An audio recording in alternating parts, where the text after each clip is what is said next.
Good morning, 308 family, and happy Tuesday. We're going to jump right back in from where we left off yesterday. As they entered Lockhart's darkened office, there was a flurry of movement across the walls. He saw several of the Lockharts in the pictures dodging out of sight, their hair in rollers. The real Lockhart lit candles on his desk and stood back. Dumbledore laid Mrs. Norris on the polished surface and began to examine her. Harry, Ron, and Hermione exchanged tense looks and sank into chairs outside the pool of candlelight, watching. The tip of Dumbledore's long, crooked nose was barely an inch from Mrs. Norris's fur. He was looking at her closely through his half-moon spectacles, his long fingers gently prodding and poking. Professor McGonagall was bent almost as close, her eyes narrowed. Snape loomed behind them, half in shadow, wearing a most peculiar expression. It was as though he was trying hard not to smile. And Lockhart was hovering around all of them, making suggestions. It was definitely a curse that killed her. Probably the transmogriffin torture. I've seen it used many times. So unlucky I wasn't there. I know the very counter-curse that would have saved her. Lockhart's comments were punctuated by Filch's dry, racking sobs. He was slumped in a chair by the desk, unable to look at Mrs. Norris, his face in his hands. Much as he detested Filch, Harry couldn't help but feeling a bit sorry for him, though not nearly as sorry as he felt for himself. If Dumbledore believed Filch, he would be expelled, for sure. Dumbledore was now muttering strange words under his breath, and tapping Mrs. Norris with his wand, but nothing happened. She continued to look as though she had been recently stuffed. I remember something very similar happening in, this is Awagdagao, said Lockhart. A series of attacks. The full story's in my autobiography. I was able to provide the townsfolk with various amulets which cleared the matter up at once. The photographs on the walls were all nodding in agreement as he talked. One of them had forgotten to remove his hairnet. At last, Dumbledore straightened up. She's not dead, Argus, he said softly.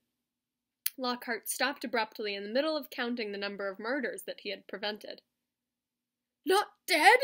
Choked Filch, looking through his fingers at Mrs. Norris. But why is she all stiff and all frozen? She's been petrified, said Dumbledore. I thought so, said Lockhart. But how, I cannot say.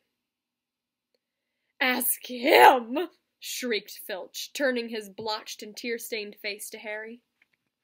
No second year could have done this, said Dumbledore firmly.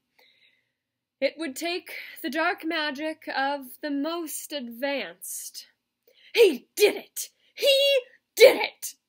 Filch spat, his pouchy face purpling. You saw what he wrote on the wall. He found, in my office. He knows I'm a... Filch's face worked horribly. He knows I'm a squib, he finished. I never touched Mrs. Norris, Harry said loudly, uncomfortably aware of everyone looking at him, including all the Lockharts on the walls. And I don't even know what a squib is. Rubbish, snarled Filch. He saw my quick-spell letter. If I might speak, Headmaster, said Snape from the shadows, and Harry's sense of foreboding increased. He was sure that nothing Snape had to say was going to do him any good. Potter and his friends simply must have been in the wrong place at the wrong time, he said, with a slight sneer curling his mouth, as though he doubted it. But we do have a set of suspicious circumstances here. Why were they in the stairs corridor at all? Why weren't they in the Halloween feast? Harry, Ron, and Hermione all launched into an explanation about the Death Day party. There were hundreds of ghosts. They'll tell you that we were there. But why not join the feast afterwards? Said Snape. his black eyes glittering in the candlelight. Why go up to that corridor? Ron and Hermione looked at Harry. Because,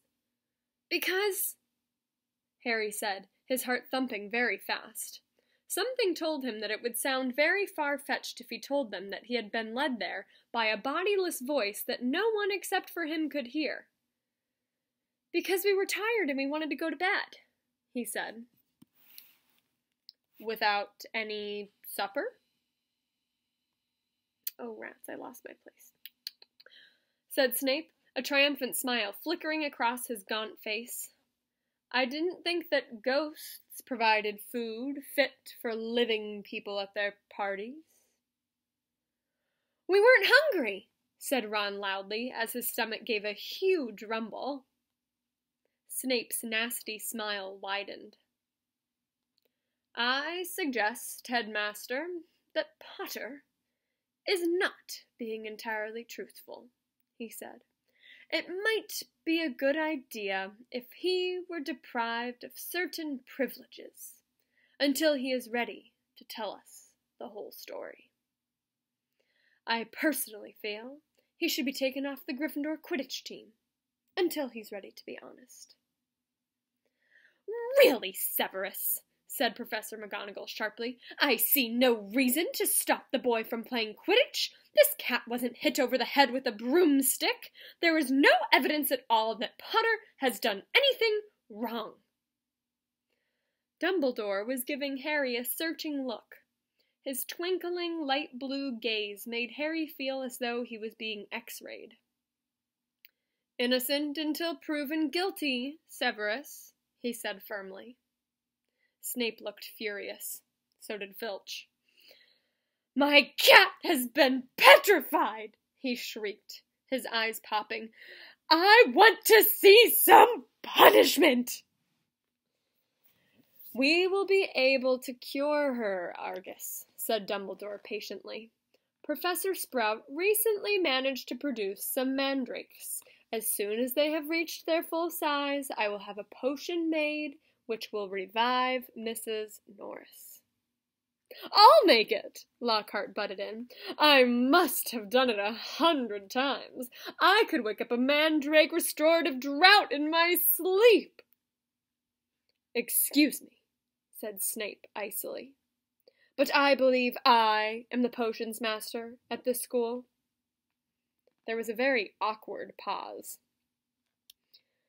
You may go, Dumbledore said to Harry, Ron, and Hermione.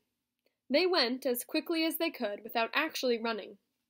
When they were a floor up from Lockhart's office, they turned into an empty classroom and closed the door quietly behind them. Harry squinted at his friends' darkened faces. Do you think I should have told them about that voice I heard? No, said Ron, without hesitation. Hearing voices no one else can hear isn't a good sign, even in the wizarding world.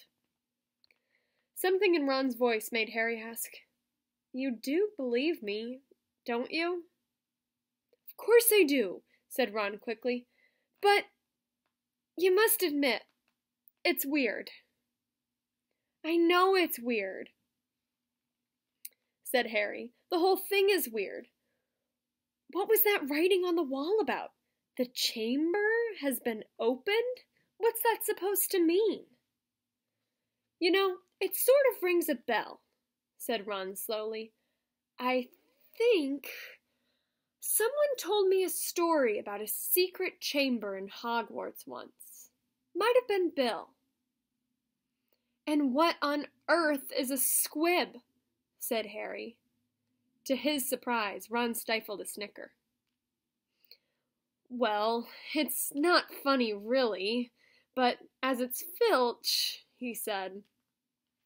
A squib is someone who wasn't born into a wizarding family. Who was born into a wizarding family, but hasn't got any magic powers. Kind of the opposite of muggle-born wizards, but squibs, they're quite unusual. If Filch is trying to learn magic from a quick spell course, I reckon he must be a squib. It would explain a lot, like why he hates students so much. Ron gave a satisfied smile. He's bitter.